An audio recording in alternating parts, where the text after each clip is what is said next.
Now turn to Section 1.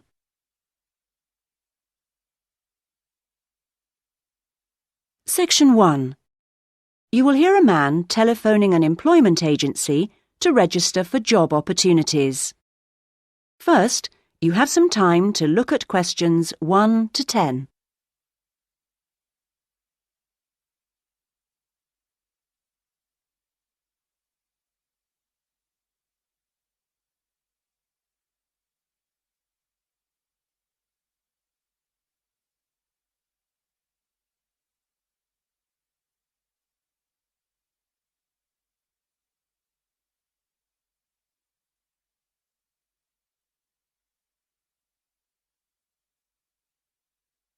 You should answer the questions as you listen, because you will not hear the recording a second time. Listen carefully to the conversation and answer questions 1 to 10. Able Employment, how may I help you? I saw your advertisement in the Daily Gazette, Oh, yes. and I'd like to register with you. I'm a student, but I've got the long holiday coming up. Certainly. I'll just get the form ready. OK, let me take your details. Sure. Can I have your full name? It's Bowen, James Bowen, B-O-W-E-N. Right. And your address, please? Well, just now I'm staying at the youth hostel, I see. but I'm moving into a flat on Friday. Well, give me that one then. It's 4 Lion, like the animal, Road, Melford, MF4 5JB. OK. And then I need to have a phone number for you. I don't know the number at the flat yet, but I could give you my mobile. That's 09954 721 822. Would that do? For the time being. But if you can let me know your new number when you can. Of course. Now, qualifications.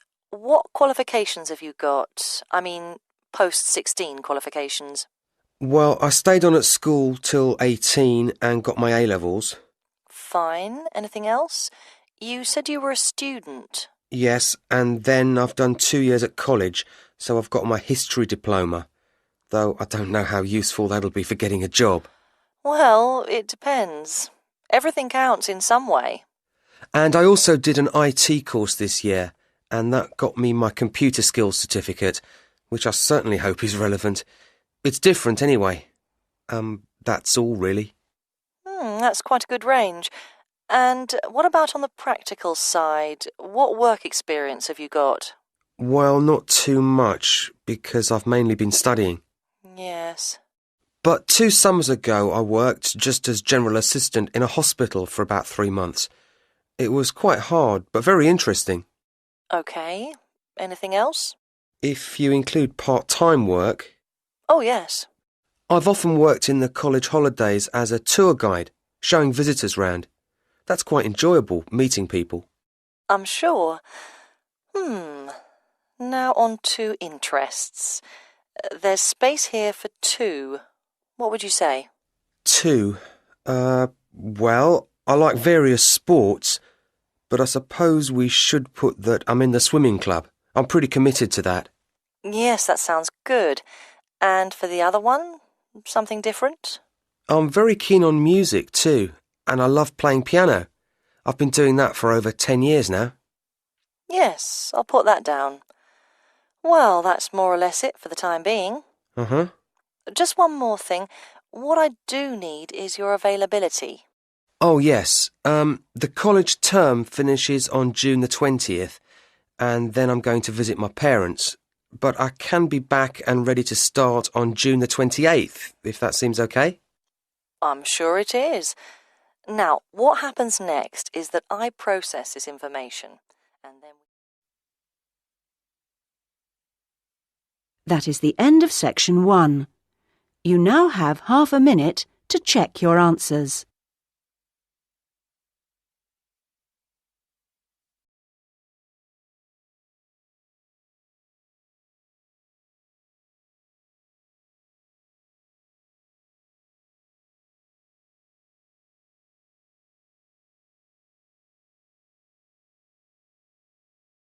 Now turn to Section 2. Section 2. You are going to hear a guide named Matt who is introducing their trip in Wildlife Haven. Now you have some time to look at questions 11 to 15.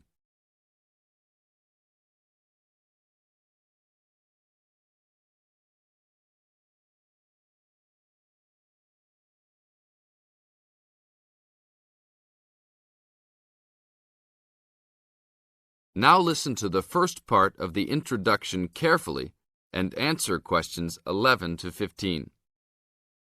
Well, good morning, everybody. My name's Matt, and I'm one of the 3 guides here at Wildlife Haven. Our job is to make sure that you all have a great time here with us and go home feeling happy and relaxed. As you can see, we're away from the city in a remote area between a national park and the sea. To encourage you to relax, there are no radios or TVs, and the only phones and newspapers are in the office. So, if peace and quiet is what you've come for, this is the place to be. From your cabin on the hill, you'll find you have the national park behind you, and you can look out from the sea from your front balcony. Your luggage will be unloaded from the bus and taken to your rooms in a few minutes. Once you have picked up your key at reception, please locate your room and check that all your luggage has arrived. The daily program here at Wildlife Haven is flexible and only as demanding as you want it to be. You should each have a brochure setting out the facilities and various walking tracks you can take. And on the bus, you are given a green sheet setting out a number of group tours in the coming week. If you want to join any tour, just write your name and room number on the relevant sheet along the wall here. Tomorrow, there is a beachcombers and rock hoppers tour exploring marine life in the rock pools along the beach. Or, if you'd prefer to go inland, there's a guided forest walk that takes you off the walking tracks. If you want to catch some lunch, you could join the beach fishing expedition. And at night, you'll see there is a moonlight forest walk that leaves each night at 7 p.m. So there is plenty to choose from at Wildlife Haven, and of course, that includes just sitting on your balcony watching the waves roll in. But I would recommend my favorite tour, the Waterfall Walk. This departs at sundown each day and also provides the opportunity to have a moonlight swim. Now you have some time to look at questions 16 to 20.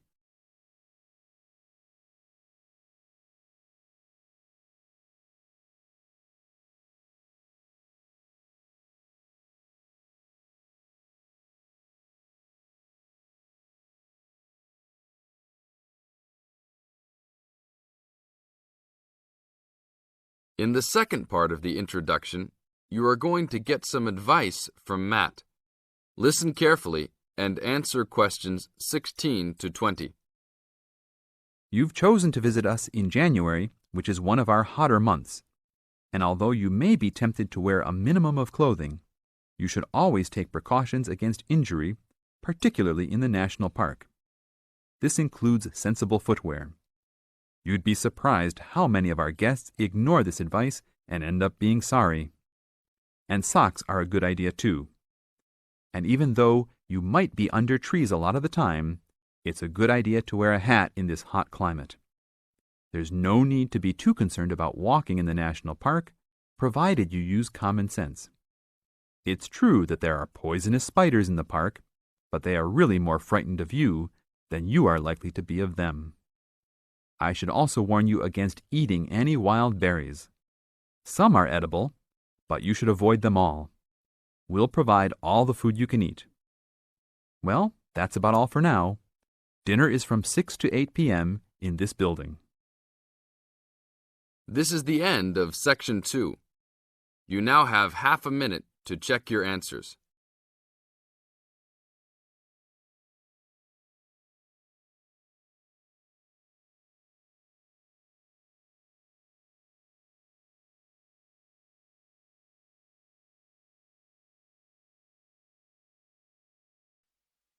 Part 3.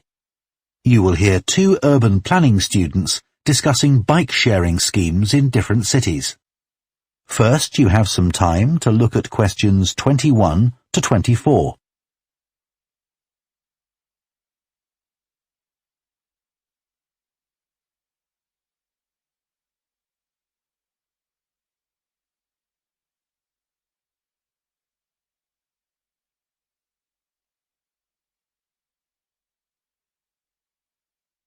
Now listen carefully and answer questions 21 to 24.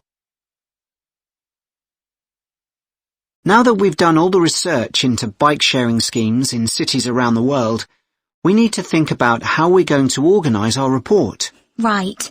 I think we should start by talking about the benefits.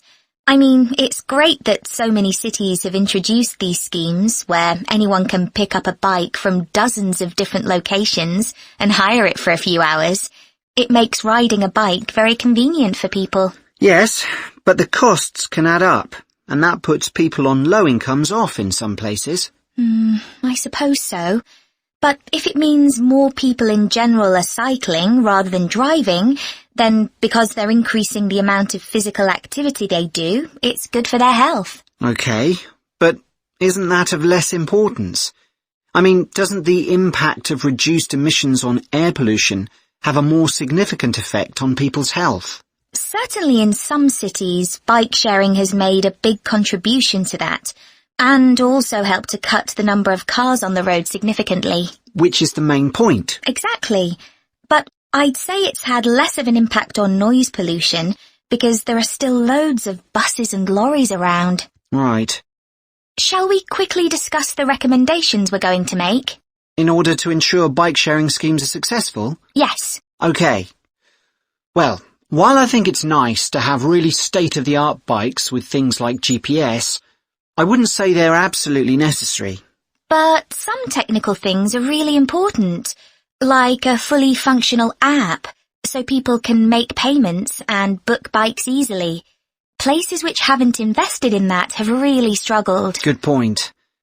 Some people say there shouldn't be competing companies offering separate bike-sharing schemes, but in some really big cities, competition's beneficial. And anyway, one company might not be able to manage the whole thing. Right. Deciding how much to invest is a big question. Cities which have opened loads of new bike lanes at the same time as introducing bike-sharing schemes have generally been more successful. But there are examples of successful schemes where this hasn't happened.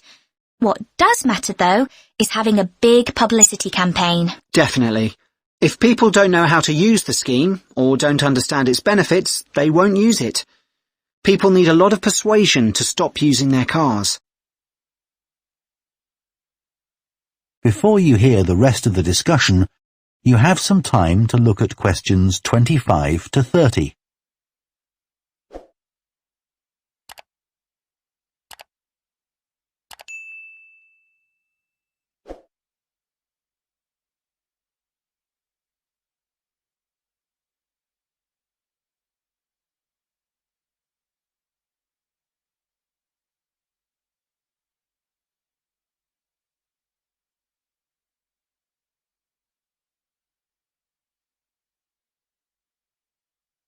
Now listen and answer questions 25 to 30.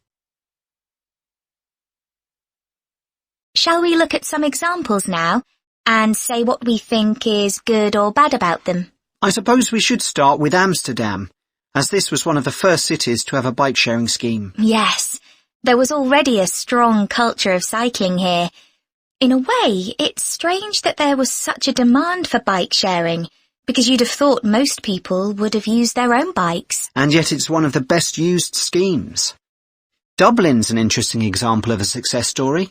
It must be because the public transport system's quite limited. Not really. There's no underground, but there are trams and a good bus network. I'd say price has a lot to do with it.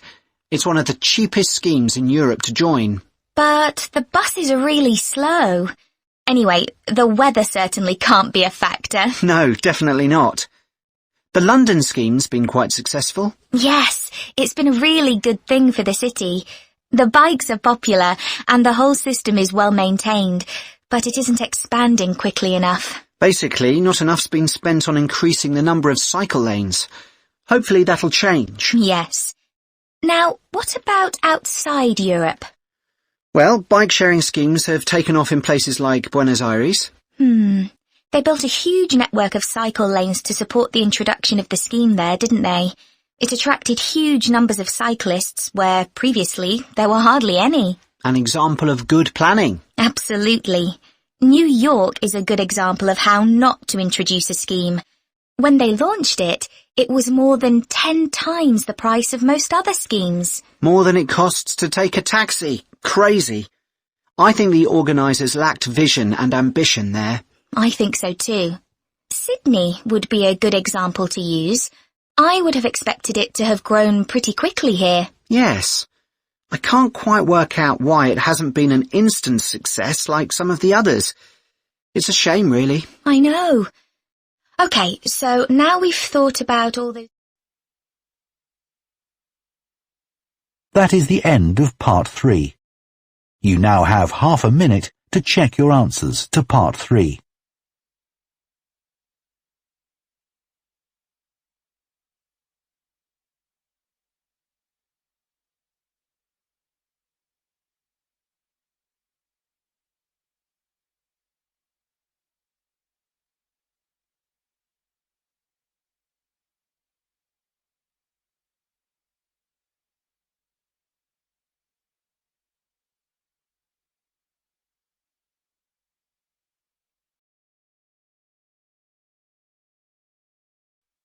Part 4.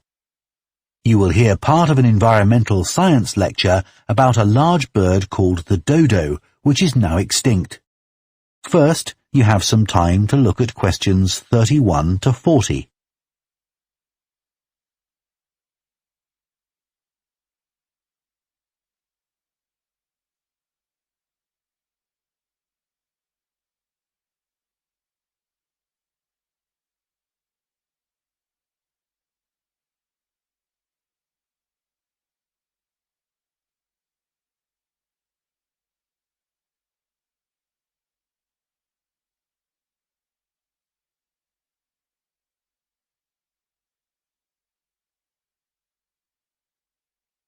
Now listen carefully and answer questions 31 to 40. One of the most famous cases of extinction is that of a bird known as the dodo. In fact, there's even a saying in English, as dead as the dodo, used to refer to something which no longer exists. But for many centuries, the dodo was alive and well, although it could only be found in one place, the island of Mauritius in the Indian Ocean. It was a very large bird, about 1 metre tall, and over the centuries it had lost the ability to fly, but it survived happily under the trees that covered the island. Then, in the year 1507, the first Portuguese ships stopped at the island. The sailors were carrying spices back to Europe and found the island a convenient stopping place where they could stock up with food and water for the rest of the voyage, but they didn't settle on Mauritius. However, in 1638, the Dutch arrived and set up a colony there. These first human inhabitants of the island found the dodo birds a convenient source of meat, although not everyone liked the taste. It's hard to get an accurate description of what the dodo actually looked like. We do have some written records from sailors and a few pictures, but we don't know how reliable these are. The best-known picture is a Dutch painting in which the bird appears to be extremely fat, but this may not be accurate. An Indian painting done at the same time shows a much thinner bird. Although attempts were made to preserve the bodies of some of the birds, no complete specimen survives. In the early 17th century, 4 dried parts of a bird were known to exist. Of these, 3 have disappeared, so only one example of soft tissue from the dodo survives, a dodo head. Bones have also been found, but there's only one complete skeleton in existence. This single dodo skeleton has recently been the subject of scientific research, which suggests that many of the earlier beliefs about dodos may have been incorrect. For example, early accounts of the birds mention how slow and clumsy it was. But scientists now believe the bird's strong knee joints would have made it capable of movement which was not slow, but actually quite fast. In fact, one 17th century sailor wrote that he found the birds hard to catch. It's true that the dodo's small wings wouldn't have allowed it to leave the ground, but the scientists suggest that these were probably employed for balance while going over uneven ground. Another group of scientists carried out analysis of the dodo's skull. They found that the reports of the lack of intelligence of the dodo were not borne out by their research, which suggested the bird's brain was not small, but average in size. In fact, in relation to its body size, it was similar to that of the pigeon, which is known to be a highly intelligent bird. The researchers also found that the structure of the bird's skull suggested that one sense which was particularly well developed was that of smell. So the dodo may also have been particularly good at locating ripe fruit and other food in the island's thick vegetation.